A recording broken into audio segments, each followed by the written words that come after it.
In this installment of the corset construction videos, we are going to be sewing boning channels into our corset. As always, if I'm speaking too slow for you, feel free to hit that playback speed button there in the settings so you can watch the video at a faster rate. Also, there will be a lot of hand sewing in this section, so you may want a thimble or a thumb pad. We will also be stitching in the ditch, which is where you stitch in between the seam of each panel.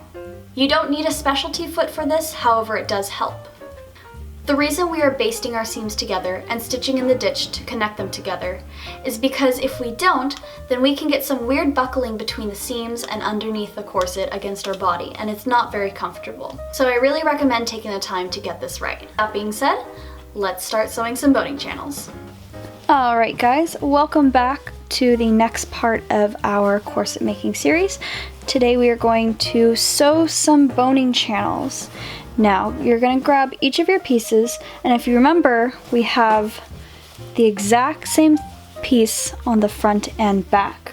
So the seams should roughly line up. So what you'll want to do is you want to baste the seams together. So you'll go in through this side, out through the seam on the other side. So let me show you that in some colored thread.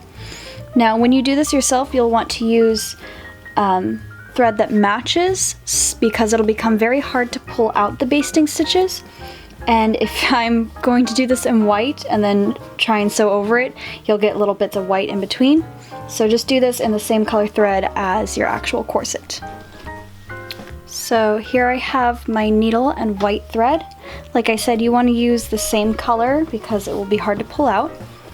But basically, all you're going to do is go in through the seam on the front and then manipulate your fabric until you can get your needle to go out through the seam on the back. Now it might be a little hard because we have 2 rows of stitching, but just kind of do your best. You may also want a thimble or a leather thumb pad to be able to pull this through. So now we are out the back on the inside. So then go about a half or a quarter of an inch down through the seam, then out through the seam on the back. I don't know how well you can see that, but we're going out through the seam on the back, on the front. And then just keep repeating that all the way down through the seam on the outside, through the seam on the inside, all the way down, and you're going to repeat that on all seams on each sides of your corset. So I will do that and I will be right back. Here you can see what it looks like once you finish stitching in the ditch between your seams, like so on each side. Just make sure that they're going to line up and you'll get clean boning channels. Now just a quick tip, when you get to curves, sometimes the seam allowances will want to flip over to one side instead of laying open flat. So make sure as you go that you're double checking that all your seam allowances are laying flat. If you don't and it pushes over to one side, then you'll get some weird lumps and bumps that we don't want on our corset.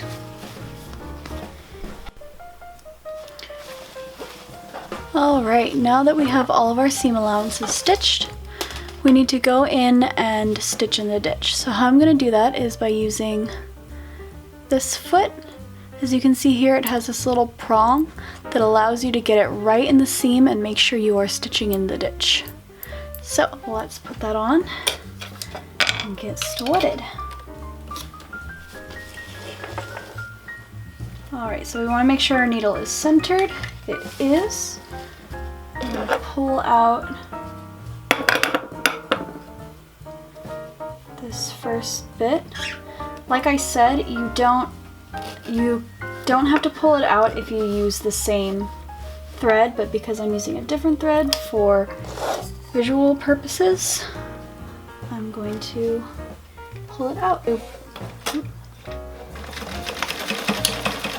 Just make sure you back stitch at the top and bottom.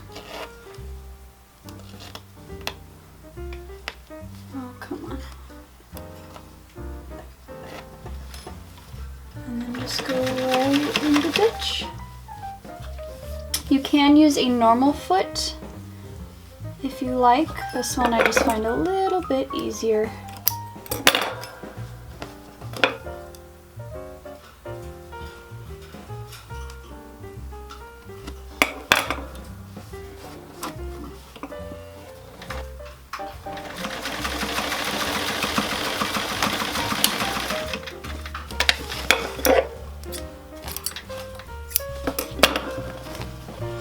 And there we go. We have a nicely stitched in the ditch seam that lines up nicely on the other side too. So I'm going to line up my tape right along my seam allowance and just start stitching away. So there we go. We have our single channel. Since I'm only doing single channels, I'm going to make sure I keep stitching on the same side of our seam. So I stitched on the right side of the seam. I'm going to do that for all sides. I hope you guys found this information useful. If you did, be sure to share it with your friends. Also, be sure to hit that subscribe button and the notification bell so you can be notified every time I post a new video. Remember, cosplay is all about having fun. I love you guys, and I will see you next week. Bye!